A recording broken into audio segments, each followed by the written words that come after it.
सबसे बड़ी चीज़ मनुष्य को जो बाहर भटकते हैं जीवन में, बाहर भटकने के बजाय अगर उनको अपने यहाँ अपने शरीर के अंदर ही ढूंढा जाए तो सब कुछ अपने शरीर के अंदर सदगुरु कबीर साहब ने दर्शाया है। जिसे कहा गया है कि घर घरनी का एक ही लेखा, जो बाहर सो भीतर देखा। इस सारे ब्रह्मांड की पूरी संरचना आपके शरीर के अंदर विद्यमान है, किंतु लोग बाहर भटकते हैं, बाहर ढूंढते हैं, मंदिर में ढूंढते हैं, मस्जिद में जाते हैं ढूंढने के लिए। वहाँ कुछ नहीं है, सब कुछ आपके शरीर के अंदर सदगुरु कबीर साहब ने बना करके भर दिया है। और कबीर साहब सारे तालों की चाबी उनके पास है, सब कुछ खोल के रख दिया है, सिर्फ उनको जानने की ज़रूरत है। बस लोग उनको न देख करके इधर उधर मंदिर में मस्जिद में भटकते रहते हैं, इससे कोई फ़ायदा नहीं है। उन्होंने कहा है कि मोको कहाँ ढूंढे बंदे, मैं तो तेरे पास में। न तीरथ में न कीरत में न काशी कैलाश में, मोको कहाँ ढूंढे बंदे, मैं तो तेरे पास में।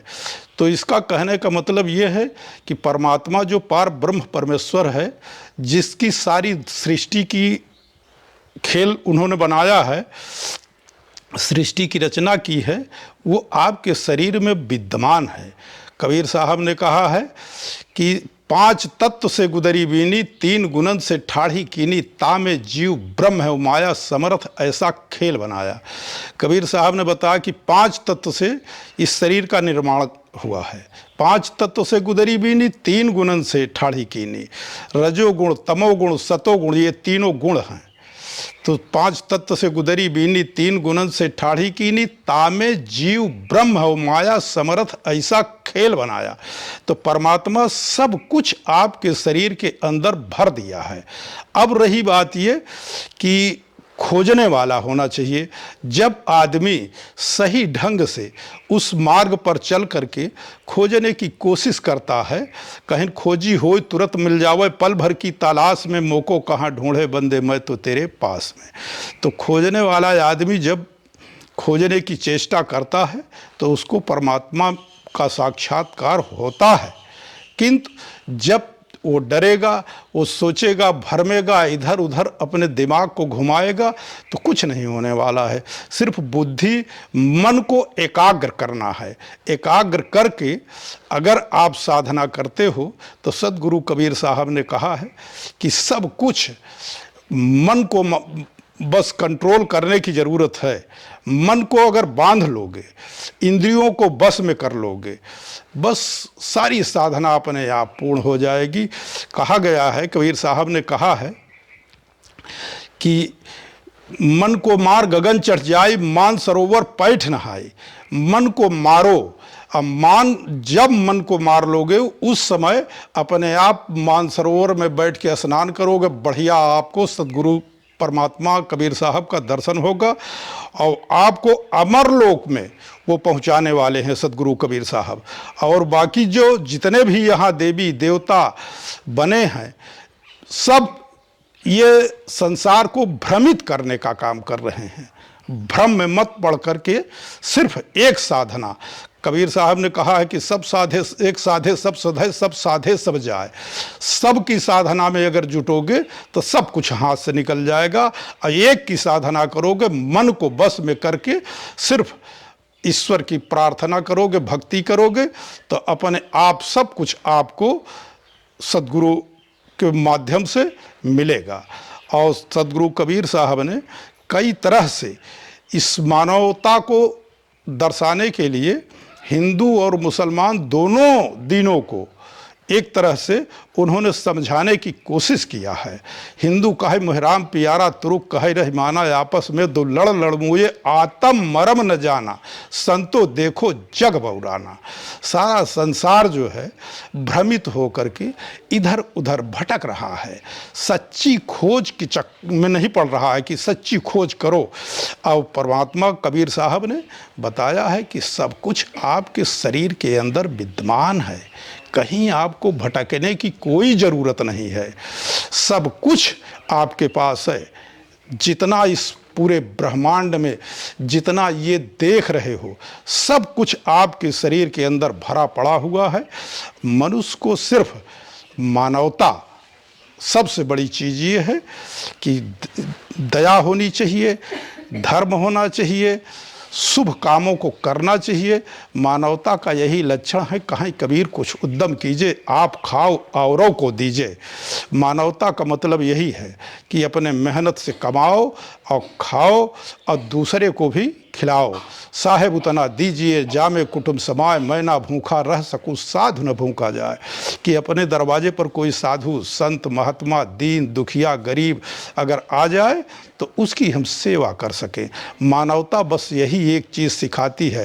और नफरत करना ये मानवता नहीं है। मानवता तो प्रेम में है। प्रेम से बढ़ के इस संसार में कोई चीज़ है नहीं। कहन पोथी पढ़ पढ़ जग मुआ पंडित भया न कोई, 2.5 अक्षर प्रेम का पढ़े सो पंडित होए। तो प्रेम जो है इस संसार में सबसे अमूल वस्तु है और ज्ञान जो है यह सबसे बड़ी वस्तु है। और यह चीज़ ज्ञान का बोध कब होता है? जब आपको सच्चा सद्गुरु मिल जाएगा। जिस दिन वो आपका मार्गदर्शन कर देगा उस दिन आपका सारा जो बंद है ताले के अंदर ज्ञान का खजाना वो सब खुल जाएगा। और जब तक सही सद्गुरु नहीं मिलेगा तब तक कुछ होने वाला नहीं है। लोग आज के ज़माने में ठगने का काम ज़्यादा करने वाले लोग हैं। सच्ची मानवता को सच्चे राह पर ले जाने के लिए बहुत कम बिरले लोग हैं जो कि सही मार्गदर्शन करते हैं जीवों का। और जीव का उद्धार सच्चाई और ईमानदारी और सत्यता में ही है, प्रेम में है, बाकी और किसी जगह पर नहीं है। और लोग सोचते हैं कि तमाम तरह की बात सोचते हैं कि हमको यहाँ जाएंगे तो हमारा भला हो जाएगा, वहाँ जाएंगे तो ऐसा होगा। कहीं कुछ होने वाला नहीं है।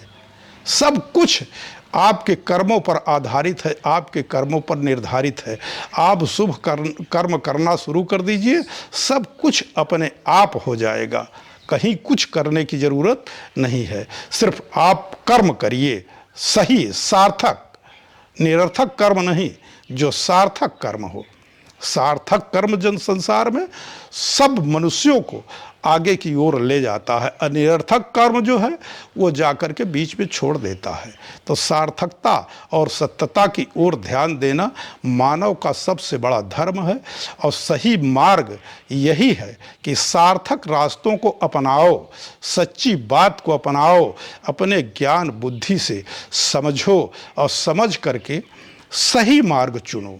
सही मार्ग पर चलने से आपको लाभ होगा और इधर उधर भटकने से आपको कोई फायदा मिलने वाला नहीं है। सिर्फ आपका जीवन अधर में लटका रहेगा। तो सच्चाई को परखने की कोशिश करो।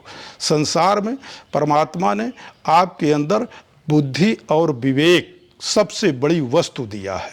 इसीलिए दिया है कि आप उस पर विचार करिए। कोई चीज़ करने से पहले विचार करिए। कहा गया है कि बिना विचारे जो करे सो पीछे पछताए, काम बिगाड़े आपनो जग में होत हंसाए। तो संसार में कोई भी कर्म है, धर्म है, कर्म है, कुछ भी करना है तो कहने का मतलब कि सोच विचार के करो और सोच विचार करके बोलो, बस आपका जीवन सार्थक हो जाएगा। कहा गया है, कबीर साहब ने कहा है कि बोली तो अनमोल है, जो कोई बोले बोल, हृदय तराजू तौल के तब मुख बाहर खोल। कि बोली जो है अनमोल वस्तु है। इसी में विष अमृत दोनों एक साथ इसी जबान में रखा हुआ है। अगर आपको गंदी बात बोलना शुरू कर दें, गाली बकना शुरू कर दें तो वो विष के समान हो जाती है, विष का काम करती है। अभी आपको प्रेम वाली भाषा एकदम से निर्मल हो करके अगर सत्यता की ओर दर्शाया जाए, सत्यता की मार्ग को अपनाया जाए, सत्य की ओर चला जाए तो अपने आप वो अमृत बन जाता है।